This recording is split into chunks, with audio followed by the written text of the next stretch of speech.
Yo! What's up mga kantuan? So for today's vlog, kasama natin PO3, Alison Bon, tsaka kababata natin. Woo! For this content, ipaplex lang naman namin yung mga shoes collection ng mamin natin. So let's start. Huwag na natin patagalin. Ang sarap sa mata eh. Start natin sa J1. Men, nung ano men, bigyan mo na kami ng konting kwento na kailan mo na simulan na maisip na mag-collect ng Jordan. Sa akin men, si Jordan naman talaga, idol naman talaga yan. Isa yan sa mga magaling natin. Pero ang ano ko talaga is si Kobe. Kaso, si Kobe men, siyempre, nung nawala siya, parang naging sobrang rare at saka limited yung mga sticks na hindi na masyadong nilalabas. Kaya sabi ko, gusto kong kulik yung Kobe kahit hanggang anong Kobe inabot niya, di ba? Kaso sabi ko, kung mahihirapan ako ron, makakahanap. Kung ganun man, magiging pricey na siya. Pricey talaga? Oo, pricey siya. Kaya sabi ko, Jordan na lang ako. Pero sabi ko, parang gusto ko mag-Jordan, J1 kasi parang uso na, sabi ko, pwedeng pang casual, pwedeng pang pamorma, di ba?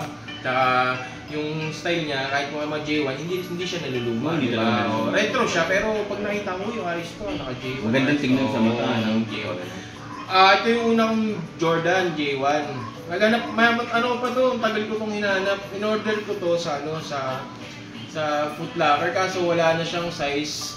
And then yung nangyari, yung friend ko may collection din siya. Brand new yan nung binili ko. Solid. Oo, ayun sabi, nakita ko yung kulay niya, bridge. Ito talaga yung nahanap ko.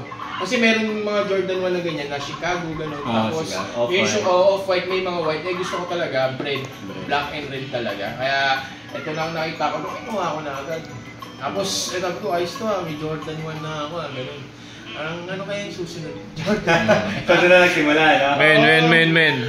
Magkano yung J1 para sa mga nanonood? Ito lang, mura lang ito, mga 7 plus lang to. 7 plus, no? 7 plus. Tapos mga pinakamababa, kung may mga magsisale, is nasa 5,000, 2,4,500. Pero hindi siya bababa talaga ng low end sa atin. Kaya, no? Pero nabili ko siya sa diniscountan ako mga, siya nabili? 7K ko siya. Wow, solid. So, konting trivia lang ha, mga kantuan.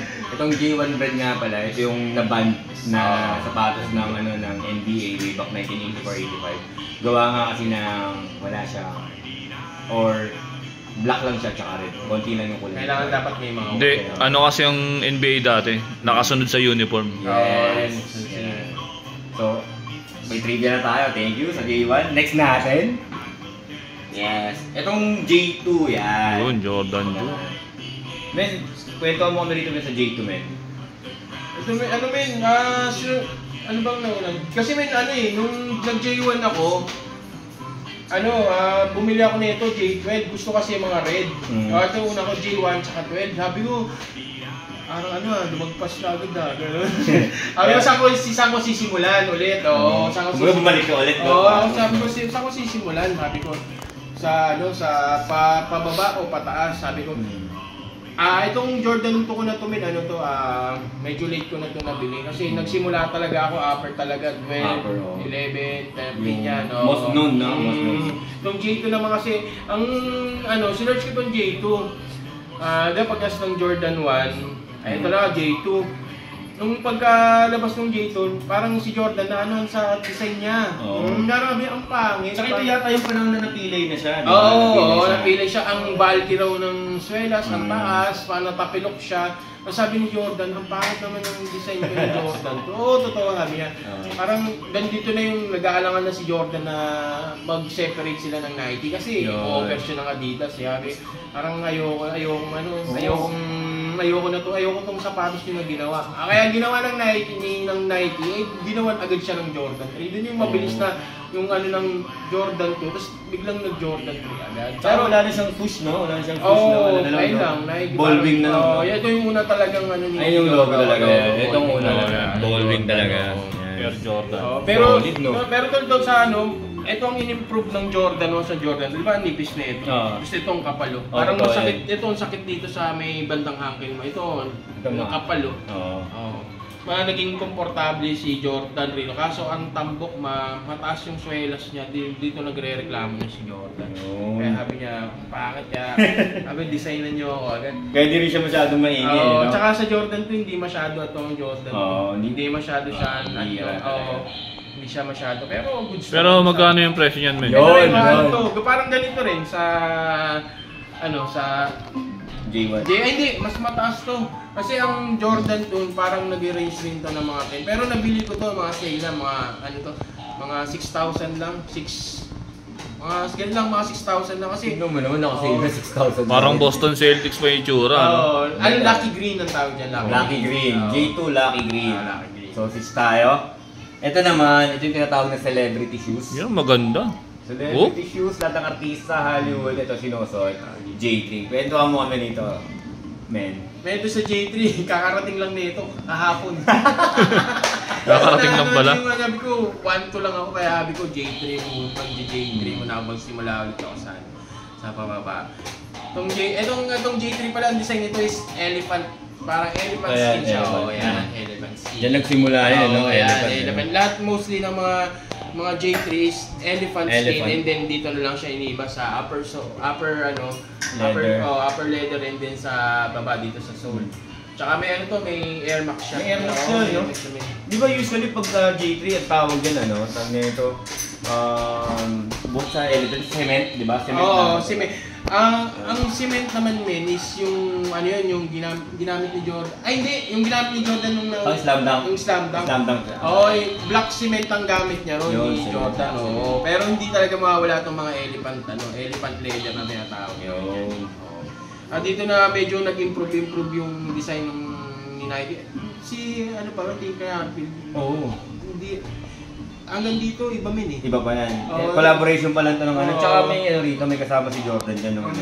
Ang alam ko hanggang 6 yata yung ginawa ni Happy. Ewan ko lang kung sino ba. Pero improve na rito yung ng design ng Jordan. Tsaka ito, hindi talaga ito ang original ng Jordan 4. Nike Air Jordan talaga. 3, Jordan 3. Oo, Nike Air lang. Nike Air talaga yan. Ito, lang ng mga Jordan. new version kasi ngayon ito na lumabas. Parang nga siyang UNC colorway. Oo nga, UNC. UNC colorway. Pero solid, napaka-solid. Solid, ang ganda talaga. Kahit naka-short ka lang dyan. Oo naman, tignan mo naman. Kahit nga naka-brief ko dyan, min, maganda tignan yan. Napaka-solid din. Amoy pa lang. Ang tanong. Magkano ang presyo? Ang presyo sa Footlocker, 11,895. Wow, solid talaga. Yung pambabae sana, women's ang bibiling ko, yung orange dito, yung peach. Yung Oo, peach. Pero pwede rin may size rin siya na pang lalaki. Kaso sabi ko, ito na lang kulay ko. Kasi orange yun, yung dito niya, mga orange. Napaka-solid pa rin mga kanuhan, di ba? J3 pa rin. Solid yan, Jordan yan eh. Jorman yan. Air Jorman din. Air Jorman. Shoutout nga pala sa J4 ni yung mamen. Coming back. Coming soon pa lang po. Hindi ko alam kung So mag-i-skip po tayo. Hindi ko alam kung anong pag-iisip ako kasi meron yung Leatherman, yung Reimagine, yung leather, yung upper, di ba? Yung unang yung ganito niya, gamusa. Tapos yung sumunod na, Reimagine na, leather na siya. Leather na. Oo, Hindi na parang ganito, di ba? Lumabas din siya kay Reimagine, tapos yung isang oxidized green, tsaka yung isang yung mga bagong color ba yun? Hindi, nirevive nila. Yung 1992, yung anong tawag? Relaunch. Oo, nilaunch na. Namimili pa ako kung ano pa yung mga, na colorway eh. Oo. So, kwentuhan mo naman kami dito sa J5. Sa J5, ito na yata yung mga panahon na nakakalaban na nila yung Pistons. Nakakapasok na sila Michael Jordan na ito. Napasok ba yun? Sa Eastern, di ba? Sa Eastern Finals. Ito yung... Angas yan, men, oh. Gamusa yan. Di ba si Rukawa nakaganito? J4 yun, naka-J4 yun. J4 ba? J4 yun. J4. Kasi ito, J5 na Racer Blue. Racer Blue. Ito may mga may mga flip siya. Paano to? Hindi, para lugan. Mas lugan, papasip. Kaya pag tinali mo to, hindi mo na siya i-relabel gaganon. Sisikip mo na lang, i-clip mo na lang siya. Tapos, solid na ito mga men. Meron din siyang Air Max. Ito Air Max to, Ayan, para sa Soul. Tapos ito pala, yung dinesign na to. Ano to, yung, alam mo yung minsan, no? Yung mga fighter jet nung una sa Amerika, yung may ngipin-ngipin. Yan. Ayan yung dinesign niyan lahat. Ayan ni Jordan. Kaya nilagay niya, na-inspire siya nung may Tsaka may Air Max ngipin siya din, dito. Oo. May ano rin, no? May Air Max din. May Air Max rin siya. Yung solid, di ba? Papakita ko sa inyo yung susunod. Ito Ah lang, yung presyo pa. Ay, oo nga pala. Presyo. Ganun rin eh, magkakapares naman siya ng presyo pero medyo ito mababa, bili ko rito mga 8K lang bili ko. 8,000 na J5 ba? 8,000 grabe. Next shoes, sapatos ni Sakuragi. Sapatos ni Sakuragi. Tignan nyo naman. Siyempre, ito nga pala yung kauna-una ng sapatos yata ni Michael Jordan, yung kauna-una ng championship. Oo, yan. Kalaban nila Lakers. Oo, yan. Diyan siya nag-champion. So, kwento mo kami regarding Dahil niya, unang champion ng Chicago. Ito yung unang champion niya Chicago. Ano ba kalaban nila naman? Yung Lakers, ba? Lakers. Oo. Lakers. Lakers tapos Portland. Portland. Tapos Phoenix. Pero ito muna tayo sa Lakers yan. Ganda ng colorway, no? Oo. Ganda. Alam mo, may Jordan 6. Alam mo, men, kung saan ito nagaya, men? Itong parang ano niya, parang sabitan.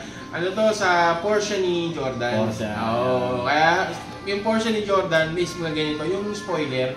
Kaya nung inano niya, sabi niya, lagyan niyo yung Jordan 6 ko na parang spoiler ng Porsche. Kaya ito yung ganito. Ganda, Sabi men. ko, plastic, tigas, oh. Oh. Matigas talaga to. Anyway, bigyan ko kayo ng konting kwento. Dati kong sapatos din to, pinambabasketball ko. So napakaganda talaga sa pambasketball nito. Unfortunately, sa mga hindi nagsasaks ng matangkad na, high socks, talaga masusugatan ka rito. Pero pagdating sa performance, pag pinang-basketball mo siya, napaka-solid talaga na yun. Nakikita ko dati yung sinusot mo, ang ganda eh, no? Siyempre. Pangit lang yung nasusuot eh. Ang ano nga lang, ito lang ang sakit nga lang ng mga, itong Jordan 6, pag tinago mo siya sa box tapos sa kwarto na mainit, magiging ano siya, magiging Nagpupulbo, no? Magpupulbo. Nagpulbos, ganyan nangyari sa Jordan ko. Kaya men ngayon tayo dito, di ba? Naka-aircon tayo. Naka-aircon yan, men. Genging dito. Geng, yung mga, isa rin yan sa mga ano, na dapat naka-aircon. Kasi yung mga Jordan shoes ko dapat, mga naka-aircon. Hindi pwede sa mainit, no? Iwas ano siya, iwas creasing, yung pagtitinapay, madudurog talaga. Kasi ako hindi ko naman, men, pang display lang talaga. Hindi ko talaga nagagamit kasi lagi akong duty lagi. Kaya ang ano ko, ang sabi, wag mong, men, yung itong mga to Jordan, nandun lang sa kwarto to, naka-box lang. Tapos sabi nung tropa na wag ganyan. Tapos nag-research din ako na wag itatago yung mga Jordan shoes sa maiinit na naka-box lang. Kasi ano siya, mabilis ma-expire yung factory glue niya. Awa ng Diyos. Kinahina namin ni Jason yung mga sapatos doon. Oo, totoo. Kasi nagbuka ng pandemic. Oo, yun. Buwang pandemic. Lalo na to, men, itong Jordan 6, ang sakit nito magtitinapay. Tsaka itong Jordan 3. Yan, magpupulbos siya na parang tinapay na parang styrofoam na itong sakit niya, no.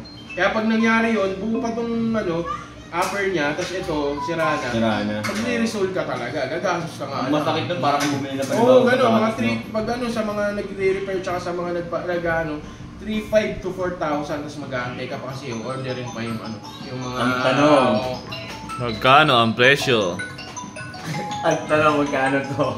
Ito, mga, ganun din, 11,895. 11,895. Mga kantuan, cut muna tayo.